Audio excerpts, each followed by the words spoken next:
kali ini akan menyentuh berkenaan tajuk kepimpinan yang membawa 1000 rahmat.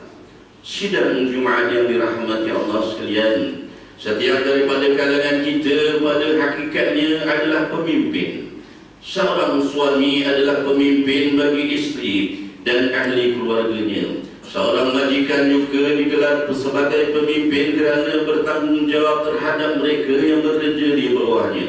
Begitu juga seorang guru adalah merupakan pemimpin kerana memikul amanah yang besar terhadap anak didiknya. Begitulah gambaran tentang tanggungjawab seorang pemimpin. Kepimpinan adalah merupakan satu amanah. Ia hadir dengan penuh rasa kesungguhan untuk memberikan yang terbaik terhadap orang yang berada di bawahnya. Rasulullah sallallahu alaihi wasallam adalah seorang pemimpin yang dikenal sepanjang zaman.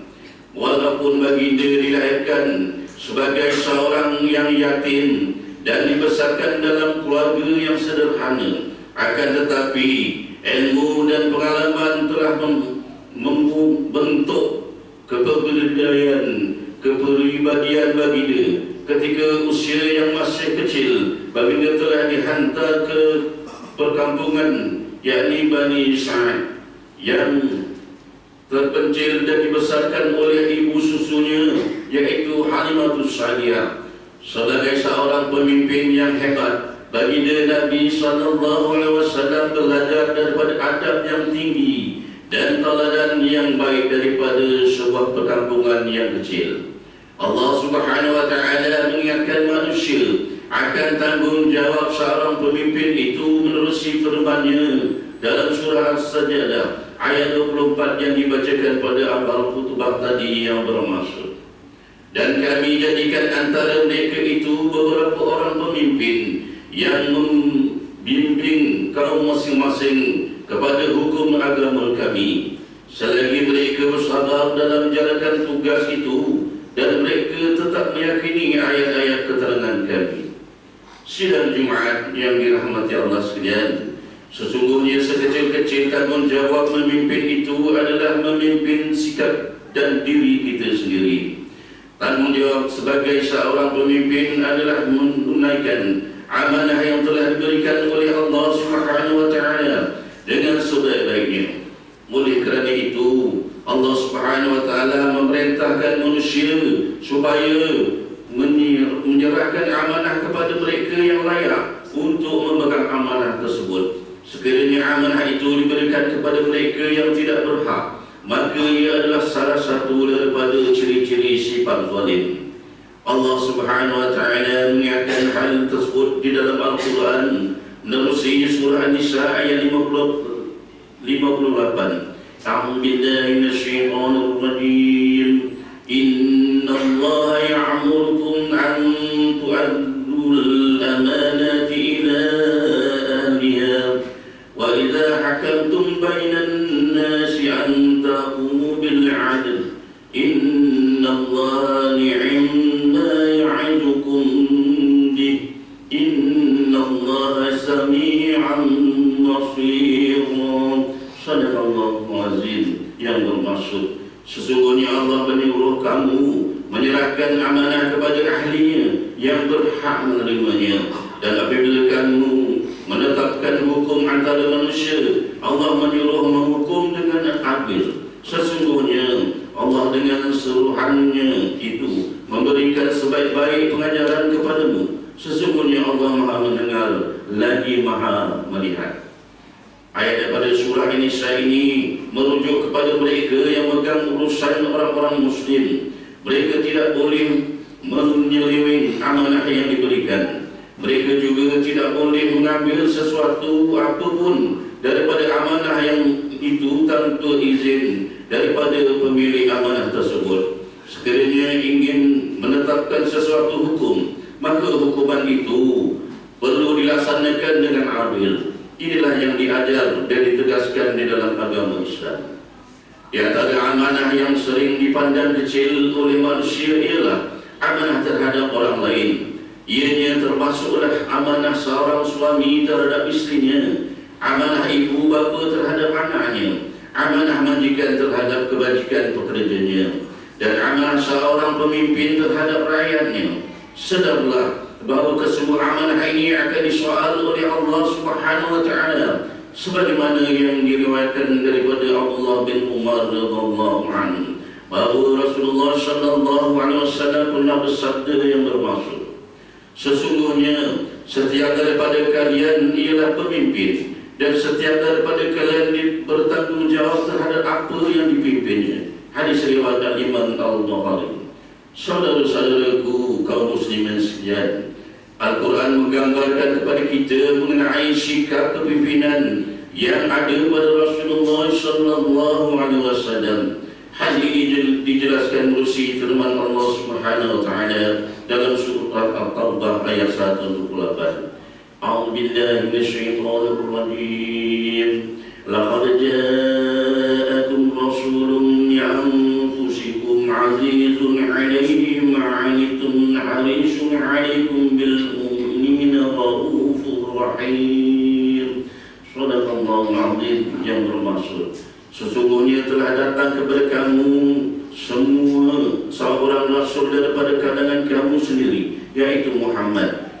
Berat terasa olehnya penderitaan yang kamu tanggung, dan dia sangat menginginkan kebaikan kepada kamu, dan dia juga amat mengasihi dan menginginkan orang yang beriman.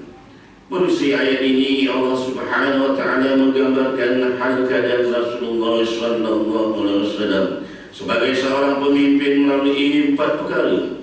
Pertama, Rasulullah sallallahu alaihi wasallam adalah merupakan seorang nabi dan rasul bagi umat manusia. Sebagaimana kehidupan manusia lain, Rasulullah sallallahu alaihi wasallam pernah melalui keadaan yang dasar, keadaan yang dirasakan oleh orang lain seperti kelaparan, kehausan dan ketakutan. Namun semuanya itu tidak mematahkan semangat dan juga dakwah Rasulullah sallallahu alaihi wasallam terhadap orang-orang yang berada di sekelilingnya. Kedua, Rasulullah sallallahu alaihi wasallam memiliki perasaan yang amat tinggi terhadap penderitaan dan perasaan umatnya. Baginda sama sekali tidak mahu untuk memberatkan umatnya, termasuk juga dalam urusan ibadah. Sebagai contoh, solat tahajud adalah merupakan satu kewajipan bagi diri baginda, tetapi tidak diwajibkan untuk keseluruhan umatnya. Ketiga, Rasulullah sallallahu alaihi wasallam mempunyai perasaan yang sangat besar untuk memastikan keselamatan dan kebahagiaan hidup umatnya. Keselamatan dan kebahagiaan dalam kehidupan ini tidak akan diperolehi melainkan dengan memastikan umat baginda menuruti perintah dan larangan Allah Subhanahu wa Ta'ala. Keempat, yaitu tersebut ayat tersebut menggambarkan juga tentang sifat Nabi yang mempunyai sifat kasih terhadap umatnya. Seorang pemimpin yang hebat adalah pemimpin yang selalu memikirkan tentang diri orang lain berbanding dengan dirinya sendiri. Sifat ini wujud dalam diri Rasulullah sallallahu alaihi wasallam yang sentiasa bersikap lemah lembut dan tidak kasar terhadap umatnya. Baginda juga gemar memaafkan dan memohon keampunan buat umatnya pada perkara yang keterlaluan. Sidang Jumaat yang dirahmati Allah sekalian, justru sebagai mengakhiri khutbah pada hari ini, mimbar ingin mengajak sekalian yang hadir untuk kita berusaha memperbaiki diri menjadi hamba Allah yang lebih taat kepada perintahnya. Seorang pemimpin yang hebat itu bukan sahaja mempunyai kemampuan untuk berada di barisan hadapan, tetapi yang lebih penting daripada itu ialah bekalan ilmu dan kekuatan jiwanya. Hiasilah diri kita sebagai seorang pemimpin dengan sifat ihsan dan berhemah terhadap semua makhluk agar kepimpinan dapat membawa seribu rahmat. Sekiranya pemimpin itu tidak bersikap yang sedemikian, maka nescaya amat sukar untuknya menyampaikan dakwah dan kebaikan. Firman Allah Subhanahu Subhanahu wa taala dalam surah Al-Imran ayat 159.